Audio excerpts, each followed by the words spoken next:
Bab 281 Jantung adalah palu. Jiwa marsial adalah pemandu. Pada saat itu, dia bukan lagi Tang Wulin sang penguasa jiwa, tetapi Tang Wulin pandai besi. Dia mengalami stagnasi selama 3 tahun di peringkat keempat. Namun demikian, ia terus menempa dan mengkonsolidasikan fondasinya di peringkat keempat. Mata Tang Wulin terbuka dan dengan menekan sebuah tombol, bongkahan perak tebal muncul. Dia menarik napas dalam-dalam dan menegakkan punggungnya. Bocah ini tidak normal sama sekali. Penatua Kai berkata kepada Zuoxi. Dia juga memperhatikannya. Dilihat dari seberapa baik dia membawa dirinya, dia pasti memiliki guru yang baik. Saya tak sabar untuk melihat ketinggian apa yang akan ia capai dengan potensi dan fondasinya. Saya mendengar bahwa jenius asosiasi pandai besi terbesar adalah seorang gadis muda bernama Musi. Pandai besi peringkat keempat yang belum mencapai usia 20 tahun. Sepertinya aku harus mengunjungi asosiasi pandai besi dan mencari anak ini tuan yang baik. Mungkin dia bisa mencapai level yang sama dengan Musi itu. Tang Wulin dimulai. 3 cincin renyah berdering di seluruh ruangan saat dia dengan ringan mengetuk logam dengan palu. Memecah kesunyian. Kekuatan menyatu di kaki Tang Wulin dan berlari ke tulang belakangnya. Melonjak ke lengannya. Lalu pergelangan tangannya. Tang Wulin memutar tubuhnya. Udara bersiul melewati saat ia secara bersamaan mengayunkan 2 palu dalam serangan ledakan. 2 booming bergemuruh. Suaranya cukup keras sehingga seluruh ruangan dan jendela kaca bergetar. Tuhanku, apakah dia menempa atau dia mencoba menghancurkan meja itu? Mata Zuoxi berkedip kaget saat dia merasakan tubuhnya beresonansi dengan serangan Tang Wulin. Dia kemudian mengerutkan kening. Dengan cepat melepaskan aura aneh untuk menghilangkan sensasi itu. Tang Wulin berputar. Menggunakan momentum kekuatan rebound dari palu untuk menyerang perak berat dengan keganasan lebih besar dari sebelumnya. Ruangan itu bergema dengan ledakan suara yang dihasilkan. Namun, jika seseorang mendengarkan dengan hati-hati, ia dapat mendengar suara gemuruh yang lebih tenang dan terfragmentasi. Boom yang menggelegar dan gemuruh pelan perlahan menyatu menjadi ritme yang fantastik. Setiap hentakan pukulannya liar dan memekakkan telinga. Namun, itu membuat darah semua orang berlomba dan jari-jari mereka bergerak-gerak. Tang Wulin terus menghujani palu di atas logam. Masing-masing ayunan didukung oleh kekuatan penuhnya. Perak pekat itu mulai menyusut di bawah badai ganasnya. Perlahan-lahan mengungkapkan transformasi menit yang mulai bersinar dengan kecemerlangan teredam. Zuoxi mengernyitkan alisnya. Menoleh ke Penatua Kai ketika dia bertanya. Apakah kamu pernah melihat penempaan seperti ini? Sepertinya saya tidak ingat pandai besi melakukannya dengan cara ini. Penatua Kai juga sama bingungnya. Saya setuju. Itu jelas bukan teknik penempaan yang normal. Tetapi itu sepertinya akrab. Saya rasa saya mengenalinya. Meskipun terlihat liar, ia memiliki ritme yang lembut untuk itu. Apakah kamu mendengarnya? Palu anak nakal ini tidak buruk. Mereka memiliki efek palu ditumpuk langka. Dan dia benar-benar dapat sepenuhnya mengendalikan mereka. Dia pasti pandai besi peringkat ketiga setidaknya. Asosiasi pandai besi telah melakukannya dengan baik untuk menyembunyikan pandai besi tingkat 13 tahun seperti dia. Zuoxi tersenyum. Matanya melengkung ke atas dengan puas. Seperti yang diharapkan dari kakekku. Penatua Kai memutar matanya ke arahnya. Ya, dia kakekmu. Tapi jangan bertengkar denganku soal gadis itu. Dia mendengus menanggapi. Dia juga kakekku. Melihat bagaimana hubunganmu dengannya sudah sangat tegang. Kurasa dia tidak akan mau menerima kamu sebagai tuannya. Anda tahu pepatah. Ketika surga mendatangkan malapetaka, ada kemungkinan pengampunan. Tetapi ketika seseorang berdosa, tidak ada hukuman yang lolos. Palu Tang Wulin terbang lebih cepat dan lebih cepat bahkan ketika keduanya berbicara. Berputar seperti tornado ketika dia memalu perak yang berat tanpa akhir. Logam menyusut dengan cepat di bawah serangannya. Garis-garis nadinya menjadi lebih berbeda sementara suara ledakan berubah menjadi cincin yang tajam. Tanda yang jelas dari logam yang bertransformasi pada level fundamental. 3 tetua Akademi Shrek adalah individu yang kuat. Tetapi tidak ada yang pandai besi. Jika Mu Chen hadir, dia akan benar-benar terdiam. Tang Wulin memiliki 100 perak murni yang dihancurkan dalam 10 serangan. Palunya terus mendapatkan momentum dengan setiap serangan sampai tak lama. Serangan ke-48 jatuh. Sebuah ledakan merobek udara. Dengan cepat diikuti oleh pilar cahaya perak yang membumbung tinggi. Semua orang yang hadir dapat mendengar sorakan perak yang berat ketika cahaya itu terbang seperti naga yang meraung. Lengan Tang Wulin akhirnya berhenti. Matanya menyala ungu. Dua cincin jiwa ungu muncul dari bawahnya. Dia ribuan memperbaikinya dengan roh. Ini kelas 1000 yang dimurnikan. Penatuali akhirnya memecah kesunyiannya. Matanya dipenuhi syok. Baik Zuozi maupun Penatua Kai bukanlah pandai besi. Tetapi sebagai ahli yang kuat, mereka memiliki pemahaman dasar tentang pandai besi dan sama-sama tercengang. Pandai besi peringkat keempat harus mengolah logam kelas 2000. Tetapi perak yang berat ini memiliki semangat dan merupakan logam mulia kelas 1000. Ini berarti Tang Wulin berada di puncak peringkat keempat. Ini jauh lebih mengejutkan daripada kecakapan tempurnya atau keterampilan kepemimpinannya. Tidak ada kata yang lebih baik untuk menggambarkannya selain monster. Faktanya, dia adalah monster yang melampaui semua monster lainnya. Cahaya ungu melesat dari mata Tang Wulin saat dia melangkah ke satu sisi logam. Dia mengetuknya dengan ringan. Suara garing dan berdenting terdengar di udara, seolah beresonansi. Perak yang berat bernyanyi sebagai respons. Adegan yang jauh berbeda kemudian dimainkan. Tang Wulin mulai berputar-putar di sekitar logam, mengetuknya dengan ringan. Setiap ketukan membawa percikan cahaya putih. Karena dia telah menanamkan kekuatan jiwa ke palu-palu. Sementara itu, Blue Silver Grace membungkus logam panas yang membakar. Helai layu terbakar di bawah panas logam. Tetap saja, tidak sekalipun ekspresi Tang Wulin goyah.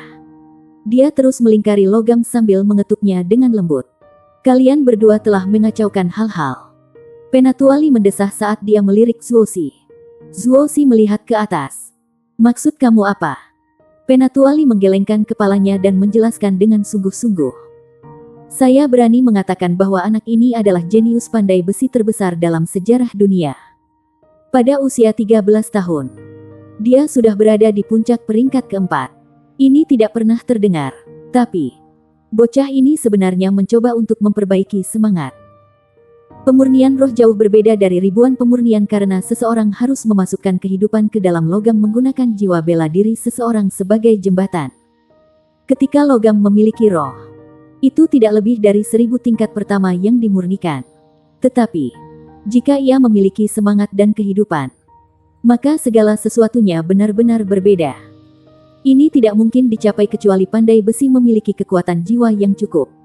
Biasanya, pandai besi bahkan tidak menerima gagasan pemurnian roh sebelum mereka memiliki 4 cincin jiwa. Meski begitu, peluang untuk gagal masih tinggi. Setiap pemurnian roh adalah cobaan berat bagi pandai besi karena mereka harus menyelaraskan kekuatan jiwa, kekuatan hidup, dan logam bersama-sama. Dan proses ini membebani pikiran. Anak ini hanya memiliki 2 cincin roh. Dia bahkan belum siap untuk berusaha memperbaiki semangat. Jika dia gagal, dia akan menghadapi serangan balasan besar yang mungkin mustahil untuk pulih darinya. Penatuali mengerang. Kalian berdua benar-benar telah melakukannya sekarang. Jika ini menghancurkan masa depannya sebagai pandai besi, Anda akan menghadapi kemarahan Feng Wuyu. Zuozi mulai panik. Bisakah kita masih menghentikannya? Penatuali menggelengkan kepalanya tanpa daya. Kita tidak bisa. Dia sudah mulai menghubungkan kekuatan hidupnya dengan logam. Gangguan apapun saat dia membimbing kehidupan ke dalam logam akan membahayakan dirinya. Dan dia bahkan mungkin mati. Yang bisa kita lakukan sekarang adalah berdoa bahwa kegagalan anak ini tidak akan menjadi akhir dari hidupnya sebagai pandai besi. Zuozi berputar untuk memelototi Penatua Kai. Ini semua salahmu. Dia, bagaimanapun, tidak membawanya berbaring. Kenapa kamu tidak menghentikanku kalau begitu?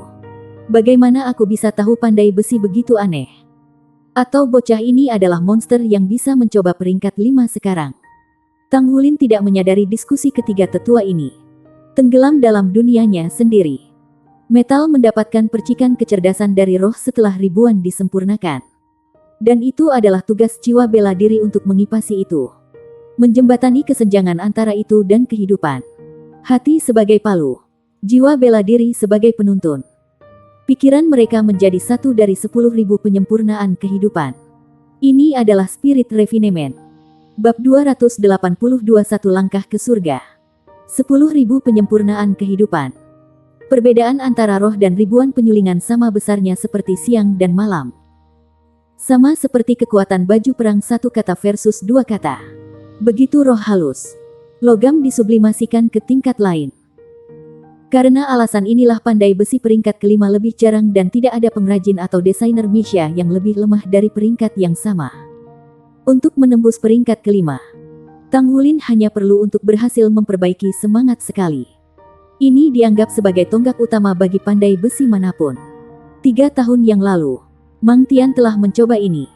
Dan meskipun dia berhasil, itu ada harganya. Tidak diketahui Tang Wulin. Pria itu menderita beberapa luka sebagai akibatnya dan tidak dapat menahan permintaan tempa yang lebih maju sejak saat itu. Mu Chen tidak akan pernah mengizinkan Tang Wulin untuk memperbaiki semangat jika dia hadir. Untuk proses ini, tuntutan yang ditempatkan pada pikiran pandai besi itu sangat besar. Ini bisa berbahaya bagi seorang master jiwa di tingkat Tang Wulin.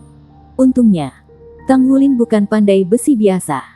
Dibandingkan dengan teman-temannya, kekuatan spiritualnya menjulang lebih dari 200 poin. Dengan ini, dia bisa menjaga pikiran yang jernih saat dia mencurahkan hati dan jiwanya untuk menempa. Tenggelam dalam hubungannya dengan perak yang berat, dia bisa merasakan kegembiraan dan ketakutannya. Ia takut mengambil langkah berikutnya.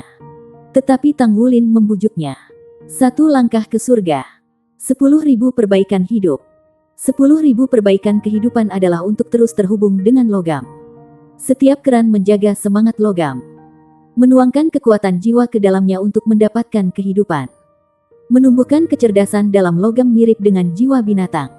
Untuk binatang buas, ada sedikit perbedaan dalam kecerdasan antara 10 tahun jiwa dan hewan normal. Namun, kecerdasan jiwa binatang meroket begitu mencapai level 1000 tahun. Hingga menembus batas 10.000 tahun. Pada saat itu, kecerdasannya menyaingi manusia. Dari sana, ia mengumpulkan kebijaksanaan sampai mencapai tingkat 10.000 tahun di mana ia tidak kalah cerdasnya dengan manusia. Beast Soul level tinggi tidak lebih kuat hanya karena energi mereka tumbuh, tetapi juga karena peningkatan kecerdasan mereka. Logam tidak berbeda. Semakin besar semangatnya, semakin dekat logam untuk mendapatkan egonya sendiri dan berubah pada level fundamental. Anehnya, di bawah ketukan lembut Tang Wulin, perak yang berat itu bergetar.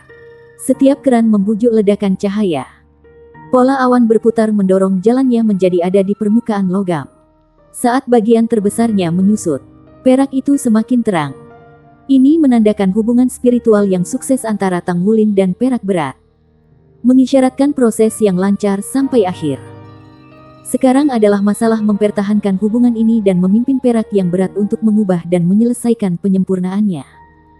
Tang Wulin menggerakkan kekuatan jiwanya ke perak yang berat, menggunakan rumput blue silvernya sebagai jembatan. Meskipun dia mengandalkan metode surga misterius untuk memulihkan sebanyak mungkin kekuatan jiwa yang hilang, bongkahan perak yang berat adalah lubang tanpa dasar. Ini adalah masalah yang mengerikan. Saya harus berhasil. Penerimaan semua orang tergantung pada saya. Saya tidak punya pilihan selain untuk berhasil. 3 tahun pengerasan tubuh dan pengalaman mendapatkan buah dari kerja kerasnya sekarang terungkap. Dia menghendaki setiap ons kekuatan dan keterampilan yang tersembunyi di sudut tubuhnya ke permukaan. Sejak 2 tahun sebelumnya, dia bisa menyaring 1000 tingkat pertama.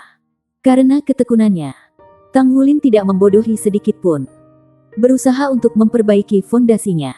Sekarang dia berdiri di puncak peringkat keempat.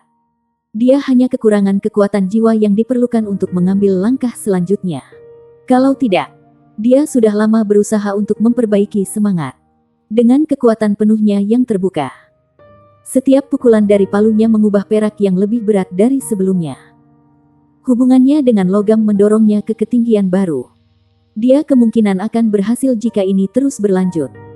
Apa yang paling menakutkan tentang pemurnian roh adalah kemungkinan pemutusan prematur. Jika ini terjadi, logam kehilangan semangatnya, mengubahnya menjadi normal, inert counterpart. Inilah sebabnya mengapa spirit refinement mahal untuk dicoba. Pandai besi yang tak terhitung jumlahnya gagal pada langkah ini dan tidak pernah menyeberang ke dunia berikutnya. Terlepas dari bakat dan keterampilan, uang adalah reaksi yang membatasi. Pandai besi yang didukung oleh klan besar memiliki peluang lebih baik daripada yang lain. Mereka bisa berhasil melalui kekuatan sumber daya yang brutal. Kecepatan melingkar Tang Wulin dipercepat. Seandainya dia tahu Ghost Shadow Conflexing Track, prosesnya akan lebih lancar. Sayangnya, dia terpaksa menghabiskan poin kontribusinya pada item roh bukannya seni rahasia Sekte Tang.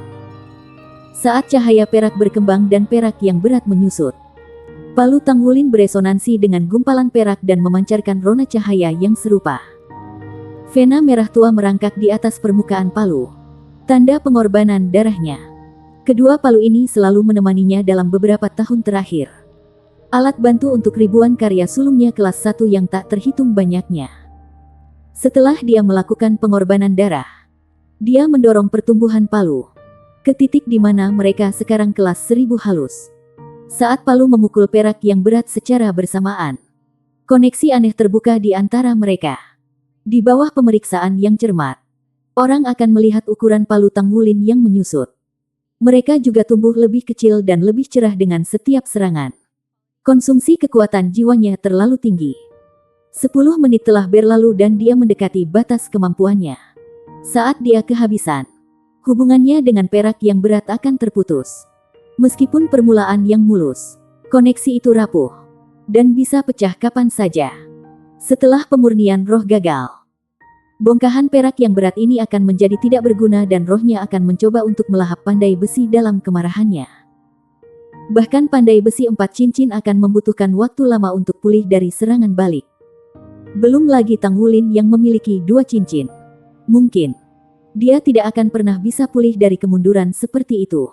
Apa yang dapat saya? Kekuatan jiwaku hampir habis tapi aku belum selesai. Perak berat memiliki setitik kehidupan di dalamnya sekarang. Namun, saya masih perlu memberinya lebih banyak energi. Saya tidak bisa berhenti. Tidak peduli apa.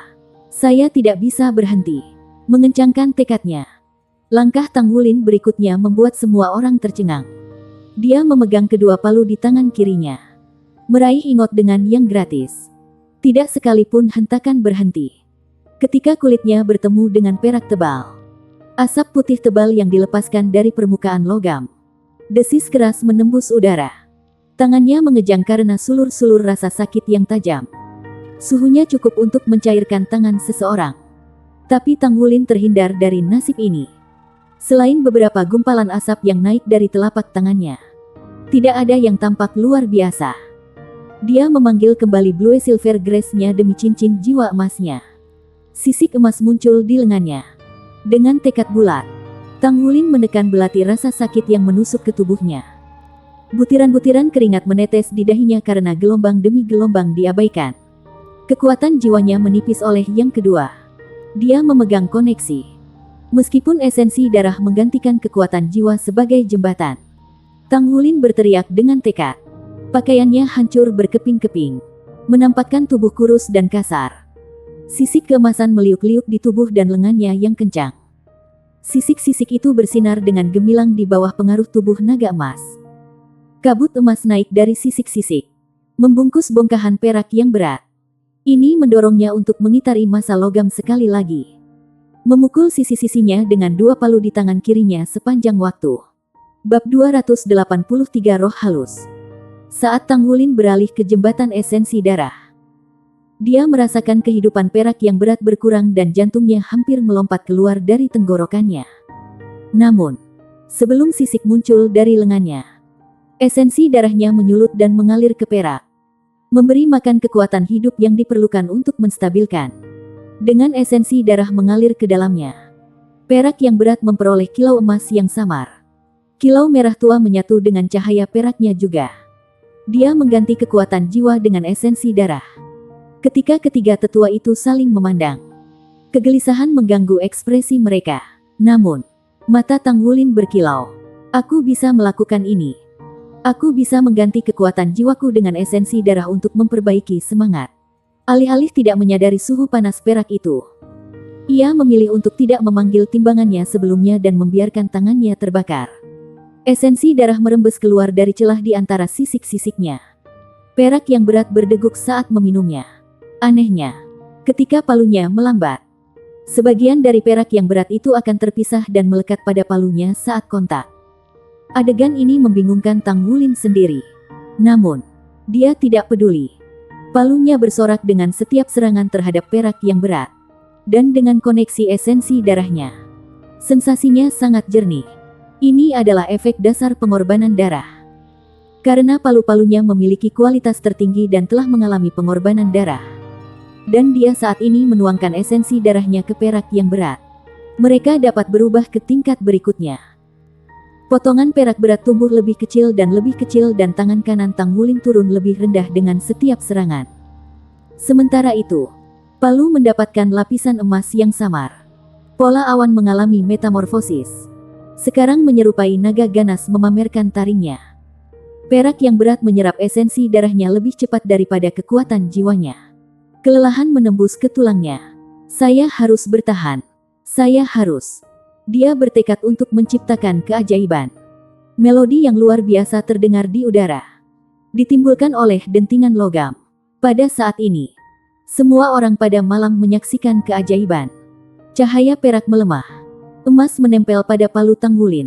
Akhirnya, 1 ons perak berat tetap. Sisanya telah diserap oleh palu. Tang Wulin gemetar. Batuk seteguk darah ke sisa-sisa logam. Dia menyeret palu ke tangannya dan mengangkatnya tinggi di atas kepalanya. Jatuh seperti kilat. Guntur menggelegar saat cahaya keemasan melonjak 1,5 meter ke udara. Namun, bagian yang paling membingungkan adalah raungan naga bergemuruh melewati pilar cahaya. Seolah-olah naga yang nyata melayang ke langit. Cahaya keemasan meledak dengan aura kehidupan. Sensasi aneh untuk semua orang yang hadir. Perak berat telah memperoleh kehidupan dan mendeklarasikan keberadaannya untuk didengar semua orang. Itu lahir. 1000 penyempurnaan dengan semangat. 10.000 penyempurnaan kehidupan. Sekarang, roh itu disempurnakan. Cahaya keemasan bertahan selama puluhan detik sebelum secara bertahap mati. Tang Wulin mengarahkan matanya ke palu. Palu-palunya benar-benar berwarna emas kusam. Bentuk samar naga emas sekarang di permukaannya. Alih-alih menghubungkannya melalui darah, palu-palunya telah menjadi perpanjangan dari tubuhnya. Kilatan emas dan palu melebur ke tangannya. Memang, mereka bergabung ke tangannya dan bukan ke perangkat penyimpanannya. Menghidupkan arwah berarti menghubungkan kehidupan seseorang dengan logam. Logam halus roh bisa larut ke dalam tubuh pengguna. Inilah yang membuat produk sangat berharga. Siapapun yang ingin menggunakan logam halus roh harus hadir selama penempaan. Memberi makan logam dengan darah mereka dengan tetes demi tetes. Ini adalah satu-satunya cara untuk melebur dengan logam halus setelah selesai. Ini juga alasan baju zirah Wu Zhangkong langsung muncul begitu dia memanggilnya. Spirit refinement menghubungkan pikiran seseorang dengan pikiran logam. Logam yang menyusun baju perang ada sebagai perpanjangan dari tubuh seseorang. Dengan demikian, itu seperti bagian lain dari jiwa bela diri mereka. Dan semua armor perang yang kuat berbagi sifat ini. Meskipun armor perang satu kata itu tangguh dan ringan, itu tidak bisa menahan lilin untuk armor perang dua kata. Di mana logam halus roh menyatu dengan tubuh pengguna. Itu adalah baju perang pertempuran yang benar. Hanya dengan demikian efek amplifikasi armor pertempuran akan bersinar. Memperkuat kekuatan armor dan ada sebagai salah satu bagian dari jiwa bela diri pengguna. Spirit refinement bisa berevolusi menjadi soul refinement.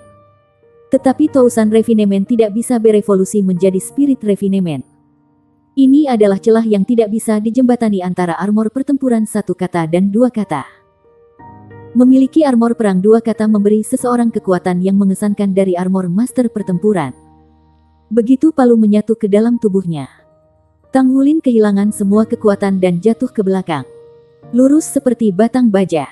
Xie berhasil menangkapnya. Warna kulit Tang Wulin seputih salju.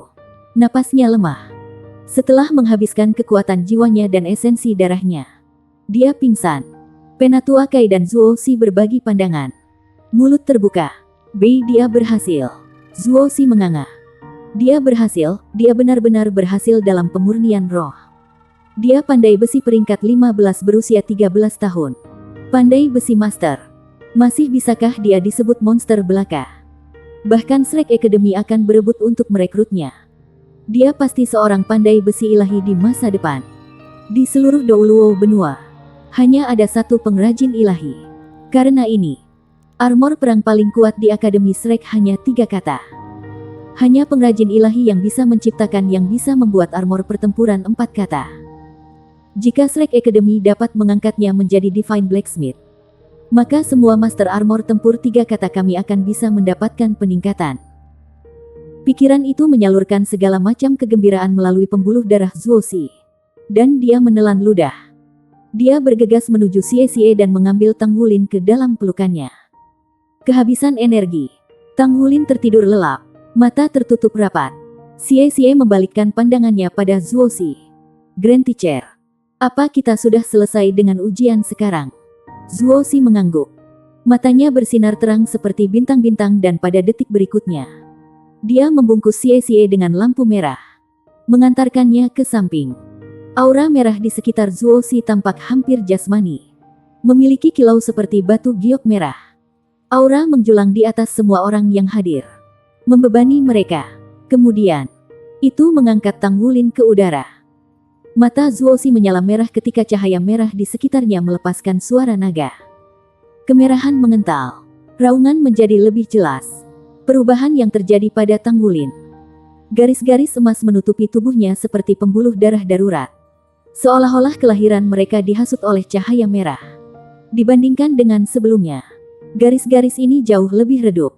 Meski begitu, mereka tampaknya mengisap cahaya merah, memasukkannya ke dalam tubuhnya.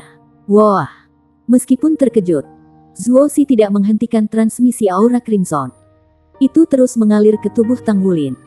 Tumbuh lebih cerah dan lebih cerah. Jika bukan karena garis-garis emas yang menembus tubuhnya, bentuk Tang Wulin tidak akan terlihat. Diselimuti aura kirmizi yang tebal, Penatua Kai mendekati Gu Yue perlahan-lahan.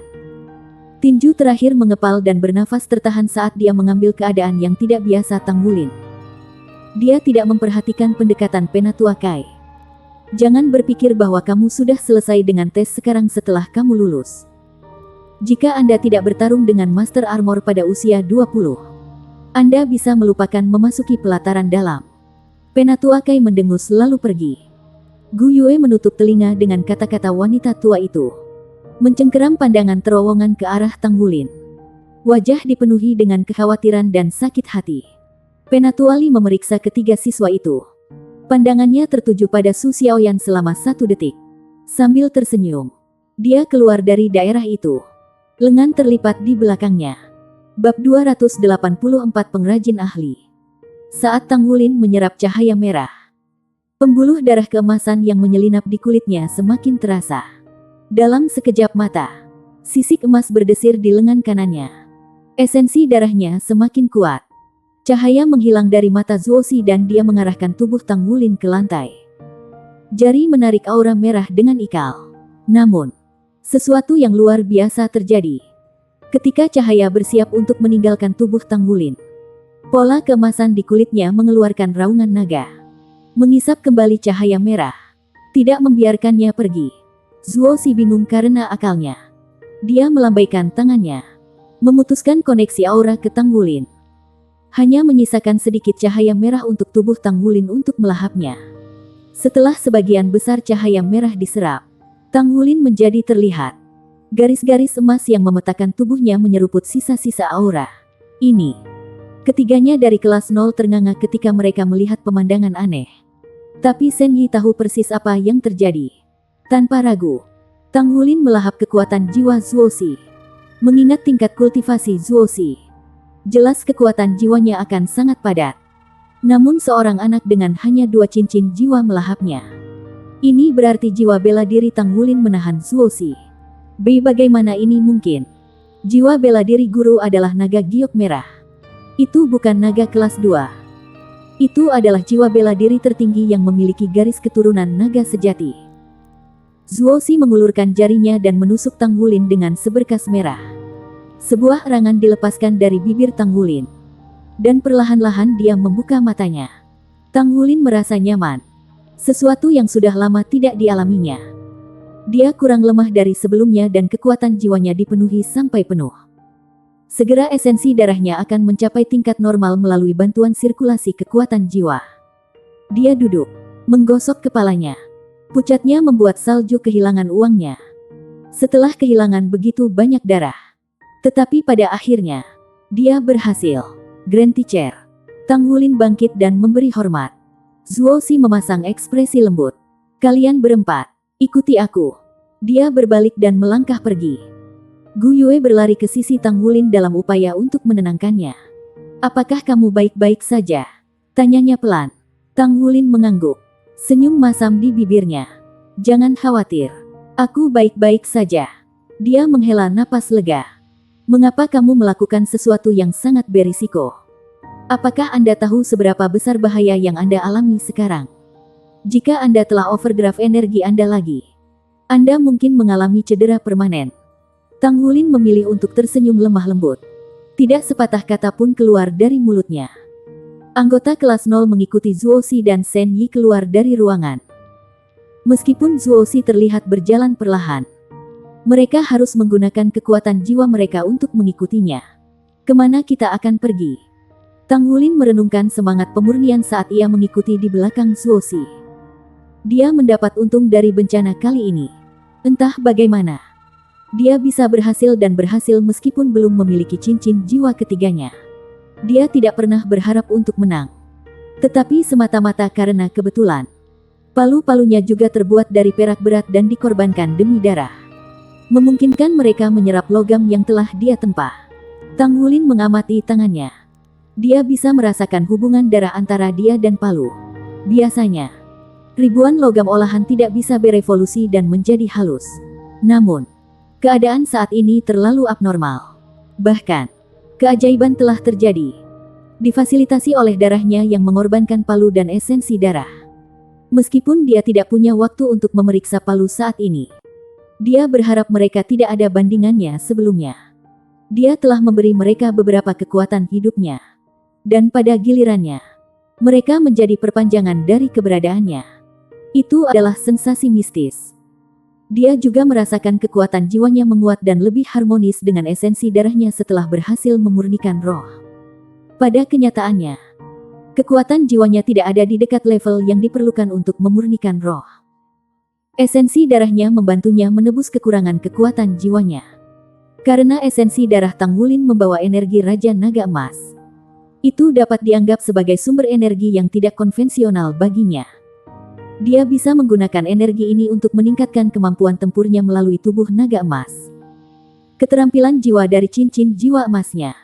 Jadi, meskipun dia hanya memiliki 2 cincin, jika cincin jiwa esensi darahnya dihitung, dia akan memiliki total 3 cincin.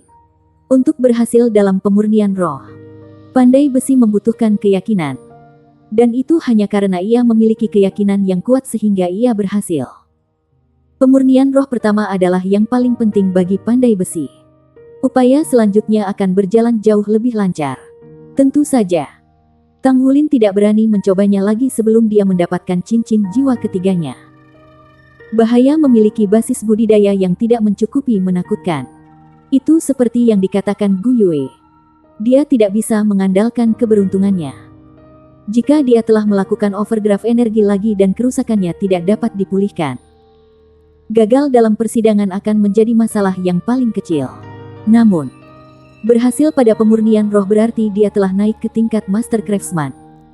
Tang Wulin dipenuhi dengan kebanggaan. Dia adalah pengrajin guru berusia 13 tahun. Yang termuda dalam sejarah untuk mencapai pemurnian roh. Dia telah membuat rekor yang menantang surga. Dia yakin tidak ada seorang pun selain dia yang bisa mencapai prestasi seperti itu. Keempat mengejar Zuo Si melalui kampus sampai akhirnya dia melambat ketika seseorang muncul. Itu adalah orang yang mereka semua kenal. Dia berlutut dengan punggung lurus dan benar. Rambut biru panjang berjuntai di bahunya dan membuat pemandangan yang indah. Tang Wulin berteriak kaget dan bergegas ke sisi gurunya. Guru Wu, memang. Guru mereka. Pria berjubah putih yang membawa pedang biru. Sedingin langit yang membeku. Wu Zhangkong. Mendengar suara Tang Wulin, Wu Zhangkong mengangkat kepalanya. Dia menyaksikan keempat siswanya berlari ke arahnya. Shen Yi dan Zuo Xi yang seperti gunung mengikuti di belakang. Ketika tatapannya jatuh pada Zuo Xi, gemetar mencengkeram tubuhnya. Wajah dinginnya mencair untuk mengungkapkan gejolak emosi yang bertikai di dalam dirinya. Sebelum murid-muridnya bahkan mencapai dia, dia menoleh ke Zuo Xi dan bersujud. Kepalanya jatuh ke tanah, begitu dekat dengan sisi Wu Zhangkong. Keempat siswanya berdiri di belakangnya dengan jantung berdebar saat menyaksikan pemandangan yang mengejutkan ini.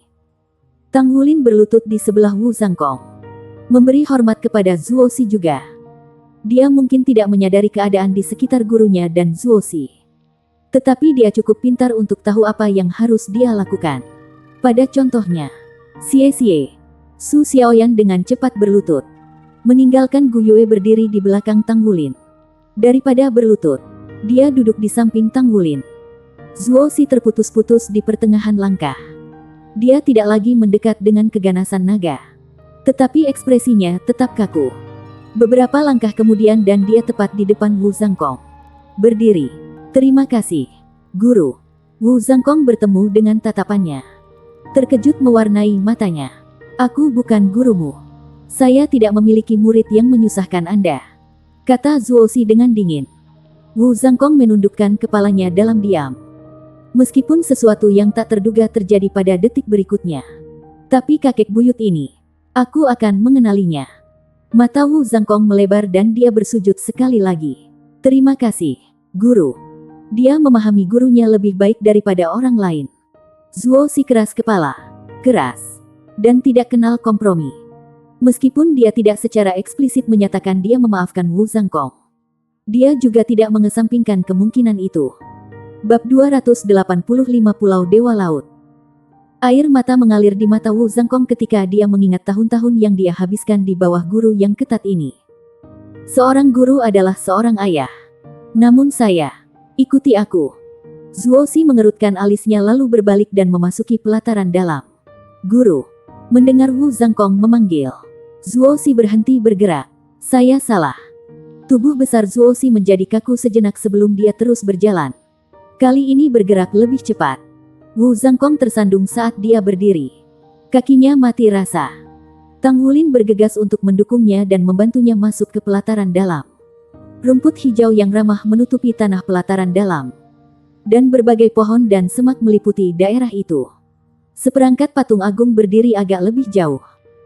Tang Wulin langsung mengenali mereka sebagai penggambaran generasi pertama dari Shrek Seven Monsters. Tokoh legendaris yang juga dibicarakan dalam sejarah Sekte Tang. Persamaan dari 3 orang setengah baya berdiri di depan 7 tokoh legendaris itu. 2 pria dan 1 wanita. Sudah akrab dengan kisah Akademi Shrek. Tang Wulin hanya perlu waktu sejenak untuk menebak identitas mereka. Ketiganya adalah pendiri sejati Akademi Shrek. Di tengah berdiri Flounder, presiden pertama Akademi Shrek. Pria di sebelah kirinya adalah yang dikenal sebagai Grandmaster, Guru Tang San, Yu Xiaogang. Di sebelah kanan adalah Liu Erlong. Bersama-sama, mereka dikenal sebagai segitiga besi emas. Mereka adalah orang-orang yang mendirikan Akademi Shrek dengan bantuan generasi pertama dari Shrek Seven Monsters. Zuo Xi berhenti di depan patung dan membungkuk. Wu Zhangkong dan Shen Yi melakukan hal yang sama. Mengikuti jejak mereka, Tang Wulin dan rekan-rekan satu timnya membungkuk juga. Setelah semua orang memberikan penghormatan, Zuo Xi belok kiri ke jalan kecil. Saat ia berjalan, Tang Wulin menemukan bahwa sebuah danau berwarna biru terbentang di luar pepohonan yang menjulang tinggi. Danau itu sejernih kristal. Malam telah tiba sekarang. Dan air danau berkilau di bawah sinar bulan saat kabut menggantung di sekitar tanaman di sekitarnya untuk menciptakan suasana ketenangan yang murni. Tang Wulin langsung menyukai tempat ini. Sangat damai di sini. Zuo Xi melambaikan tangan, mengirimkan gelombang lampu merah yang menyelimuti semua orang. Suatu saat kaki Tang Wulin diletakkan dengan kuat di tanah. Di tempat berikutnya, dia menemukan dirinya di tempat yang sama sekali berbeda.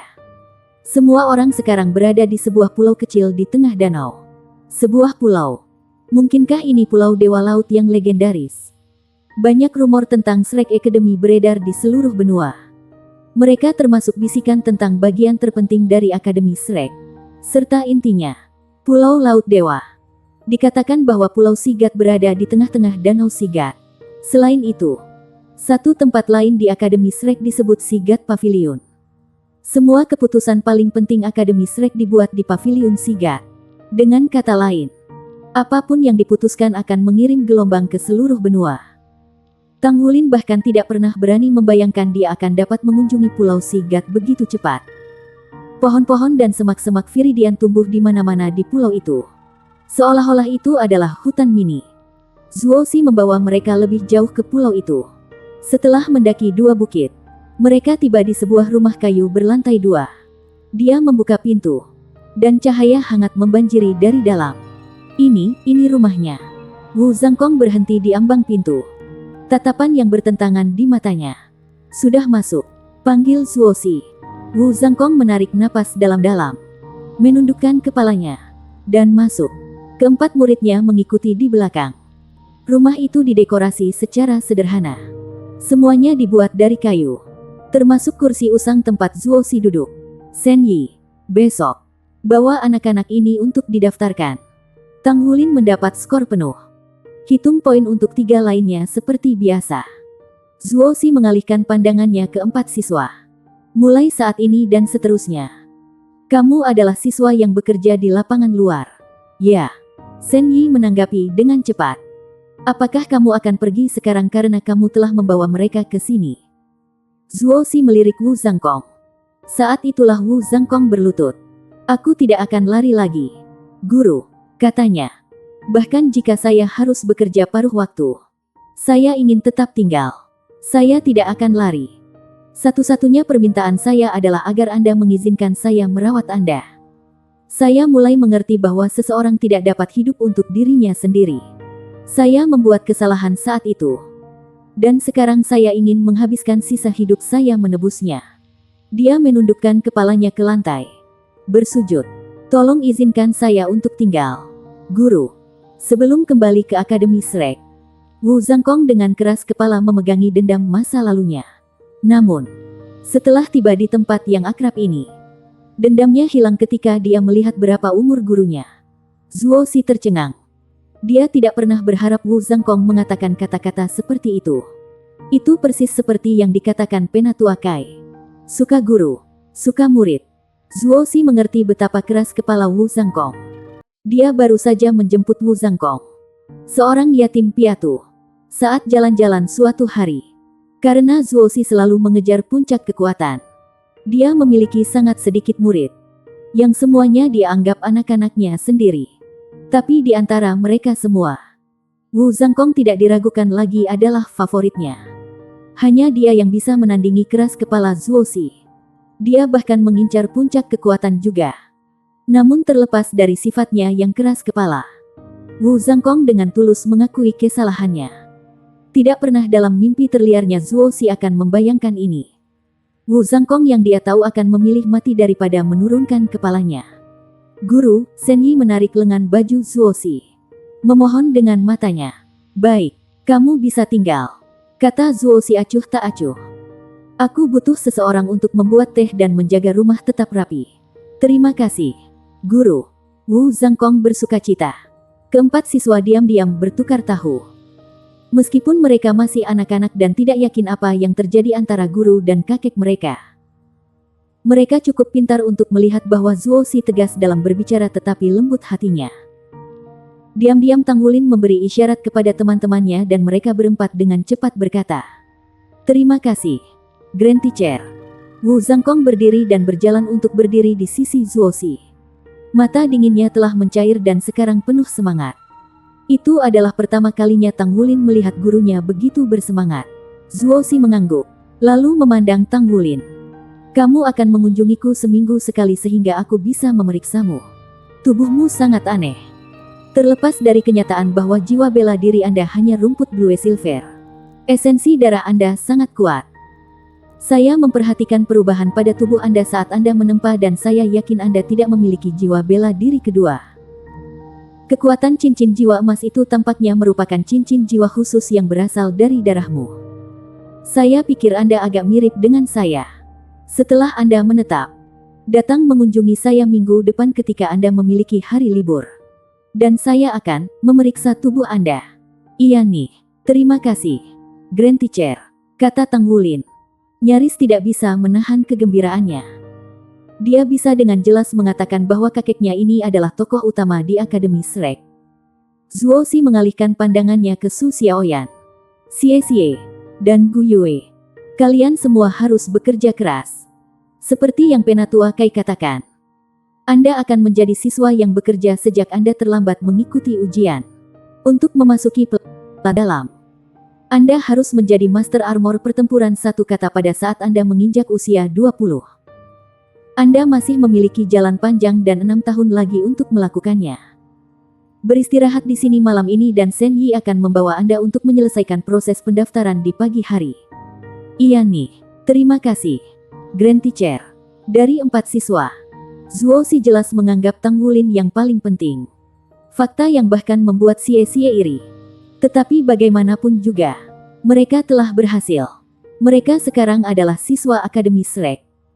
Mereka bisa mengangkat kepala tinggi-tinggi dan menyatakan diri mereka sebagai bagian dari Akademi Shrek.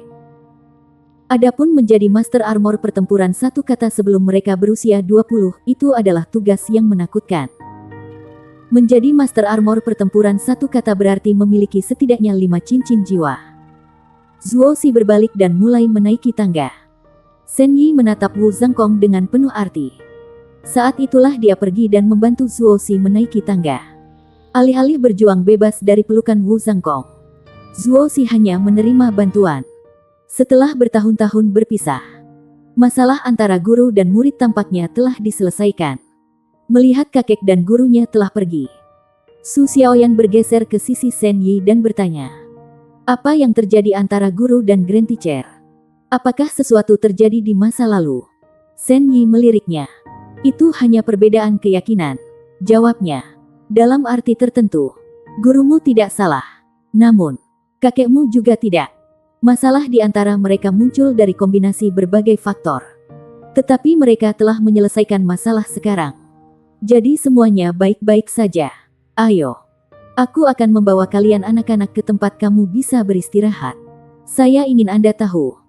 Bahkan murid-murid pelataran dalam tidak memiliki hak istimewa untuk datang ke Pulau Sigat.